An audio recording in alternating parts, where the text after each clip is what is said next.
Bom dia, pessoal, aqui professor Elton em mais uma cápsula diária de história. Hoje segunda-feira, 30 de novembro de 2020.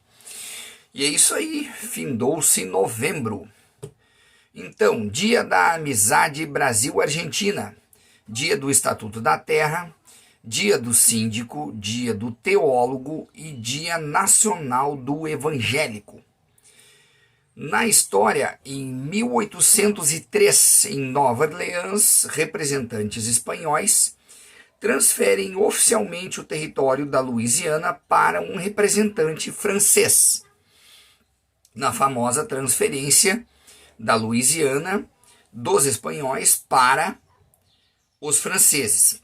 E apenas 20 dias depois, a França transfere o mesmo território para os Estados Unidos, na famosa compra da Louisiana pelos norte-americanos dos franceses. Então, os espanhóis transferem o território para os franceses, que vendem eles para os norte-americanos. Em 1979, ocorreu em Florianópolis a Novembrada, que é o nome pelo qual ficou conhecida, né? Então, a grande manifestação popular de Florianópolis contra a ditadura militar.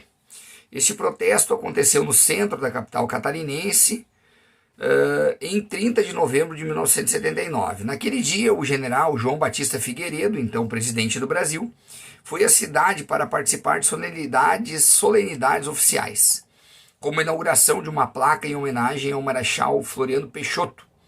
O presidente participava de um ato oficial no Palácio Cruz e Souza, a antiga sede do governo de Santa Catarina, quando ouviu gritos vindos da rua, na Praça 15 de Novembro, em frente ao palácio. Figueiredo foi recepcionado por uma manifestação estudantil com cerca de 4.000 pessoas, organizada pelo Diretório Central dos Estudantes da Universidade Federal de Santa Catarina. Lá também estavam descendentes das vítimas do massacre de Anhatomirim, inconformados com homenagem a Floriano Peixoto, o presidente que deu origem ao nome de Florianópolis, ao nome da cidade, que ordenou o fuzilamento dos seus opositores na cidade durante a Revolução Federalista, em 1894. Para quem não lembra, a gente comentou nos últimos vídeos, aí, semanas anteriores, que depois da Revolução, da Proclamação da República, então, o Deodoro da Fonseca ele fica 2 anos no poder e depois ele renuncia e o Floriano Peixoto permanece no poder. Mas essa permanência dele ela é questionada e se cria um foco de resistência em Florianópolis, que então era conhecido como Cidade do Desterro. E esse foco ele é sufocado com muita dureza por Floriano Peixoto. Então essa resistência eles são executados. E daí então a cidade ela é rebatizada com o nome de Florianópolis em homenagem a Floriano Peixoto. Então ao algoz desses resistentes. E esse pessoal também, esses descendentes, estavam lá protestando. Irritado com a manifestação que estava acontecendo fora do palácio, então o general Figueiredo resolveu ir até a sacada do palácio. De lá ele fez alguns gestos para a multidão. E os manifestantes entenderam o gesto como um insulto e começaram a xingar a mãe do presidente. Não preciso nem dizer o que ele estava dizendo, a população estava dizendo para o presidente lá, E o presidente retrucou dizendo: a minha mãe não está em pauta.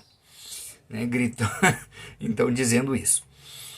Não satisfeito com esse rebate, esse revide do presidente, o presidente desce da sacada e sai do palácio e vai até a praça, no meio da multidão, lá para retrucar os estudantes.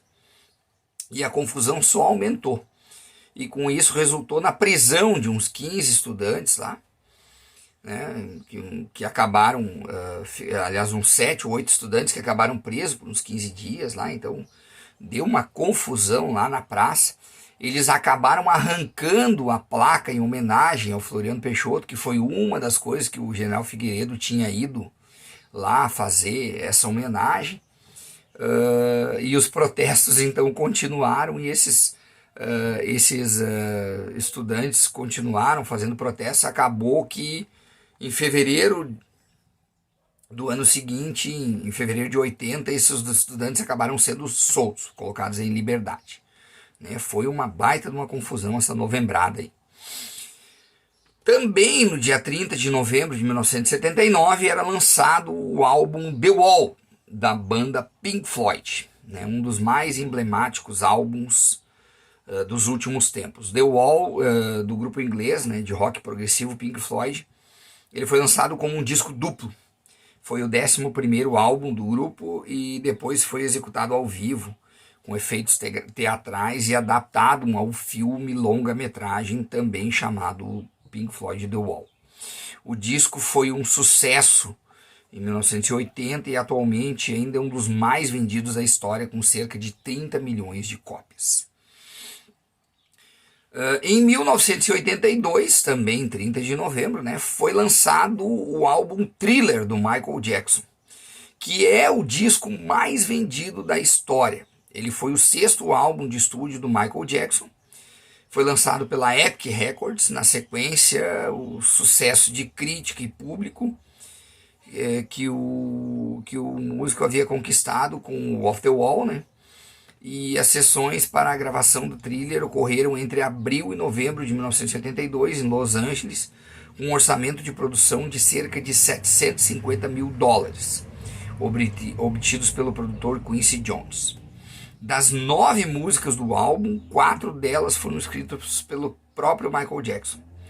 7 singles entraram para os top 10 das paradas de sucesso e 3 ganharam uma versão em videoclipe. Atualmente, o Thriller ainda segue como o álbum mais vendido de todos os tempos, como fontes variadas, né, discordam umas das outras.